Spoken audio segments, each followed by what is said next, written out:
গ্রামের মানুষদের চলাচলের সুবিধার্থে কালিয়াগঞ্জ ব্লকের অনন্তপুর গ্রাম পঞ্চায়েত অধীন কলেজ হইতে ভেলাই পর্যন্ত 5.5 কিলোমিটার নতুন পাকা রাস্তা নির্মাণ কাজের সূচনা হলো। রবিবার দুপুরে রাস্তার কাজের সূচনা অনুষ্ঠানে উপস্থিত ছিলেন পঞ্চায়েত সমিতির সভাপতি হিরণময় সরকার, জেলা পরিষদের 2 কর্মাধ্যক্ষ নিতাই বৈশ্য, লতা দেব শর্মা এবং জেলা পরিষদের সদস্য রামদেব সাহানি, জেলা পরিষদের কোমেন্টার অসীম ঘোষ, হেমতাবাদ পঞ্চায়েত সমিতির পূর্ত কর্মাধ্যক্ষ প্রদীপ বর্মন সহ প্রমুখ। WBSRDA প্রকল্পের অধীন গ্রামীণ পরিকাঠামো উন্নয়ন তহবিলের টাকায় কালিয়াগঞ্জ ও হেমতাবাদ ব্লকের মধ্যস্থ 5.5 কিমি পাকা রাস্তা নির্মাণের জন্য 2,93,00,000 টাকা বরাদ্দ হয়েছে। কামাখ্যা তারাপীঠ সিদ্ধতান্ত্রিক গুরু প্রশান্ত শাস্ত্রী। কামাখ্যা তারাপীঠ যজ্ঞ সহ যে কোনো সমস্যার সমাধানে একমাত্র ভরসা। ঠিকানা রত্নজ্যোতি শোরুম, রত্নজ্যোতি মোড়, দেবীনগর, রায়গঞ্জ, উত্তর দিনাজপুর। মোবাইল নম্বর 8629986786। দীর্ঘ আন্দোলনের অবশেষে এই রাস্তার কাজ শুরু হলো। কোন ফান্ড থেকে কত টাকা, কত কিলোমিটার, কত টাকা ব্যয়?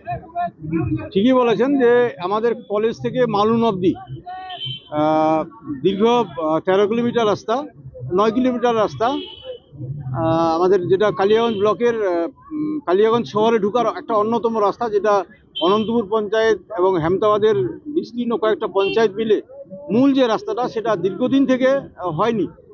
এবং এই রাস্তা না হওয়ার একটা অন্যতম কারণ হচ্ছে যে এই রাস্তাটা প্রধানমন্ত্রী সড়ক যোজনার আওতায় দেওয়া ছিল এবং দীর্ঘদিন থেকে জানি যে সেন্ট্রাল ফান্ড থেকে এই রাস্তাটা তৈরি হবে, কিন্তু যার জন্য আমরা এই রাস্তাটা বিগত দিনে ধরিনি। কিন্তু কেন্দ্রীয় সরকারের বঞ্চনার কারণে এবং স্থানীয় এমপির বারবার মানুষকে বিভ্রান্ত করার তাগিদে আমরা এই রাস্তাটার পথশ্রীতে দীর্ঘদিন থেকে ধরিও নি। তো ন্যাচারালি আমরা শেষ পর্যন্ত যখন দেখলাম যে প্রধানমন্ত্রী সড়ক যোজনায় রাস্তাটা হচ্ছে না, তারপরেই আমরা পথশ্রী 4 ফেজ থেকে এই রাস্তাটাকে ফাইনালি একটা করার জায়গায় নিয়ে আসছি।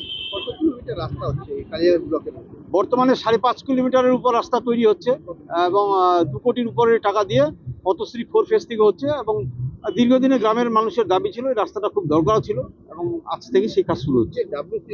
বললে সেটা তো এক প্রকার তো কেন্দ্রীয় সরকারেরই তো একটা একদমই না, যে ফান্ডটা যেটা হচ্ছে পথশ্রী 4 এর ফান্ড, অর্থাৎ এটা পুরোপুরি রাজ্য সরকারের টাকা।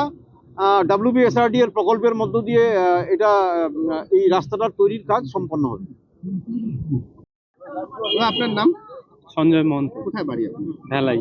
এই যে রাস্তাটা দিন আপনারা আন্দোলন করেছেন, অবশেষে রাস্তাটা পাচ্ছেন, কি বলবেন? কতটা খুশি, কত সমস্যার সমাধান হলো? আমরা এই রাস্তা পেয়ে আজকে খুব খুশি হলাম যে আমরা দীর্ঘ 10 বছর ধরে যে আমরা রাস্তায় যে আজকে আমরা ভোগান্তি করে আসছিলাম, সেটা আজকে যে দূর হবে, আজকের পর থেকে দূর হবে, সেটা আমরা খুব খুশি।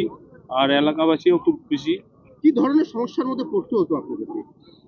যখন তখন ধরেন যে অ্যাক্সিডেন্ট কিংবা অঘটন একটা ঘটেই থাকে, আমরা দেখি চোখের সামনে, আমরা দেখি যে গাড়ি কিংবা ভটভটি নিয়ে কেউ টোটোওয়ালা পাল্টি যখন তখন খেয়ে যেত। এই রাস্তার যে পজিশন, যা বেহাল অবস্থা, সেটা যে আজকে হালে ফিরলো, সেটার জন্য আমরা আজকে যেই করুক না কেন, আমরা তাদেরকে খুব ধন্যবাদ দিব সমস্যা সমাধানের জন্য। কালিয়াগঞ্জ থেকে ভাস্কর রায়ের রিপোর্ট, কুলিক নিউজ।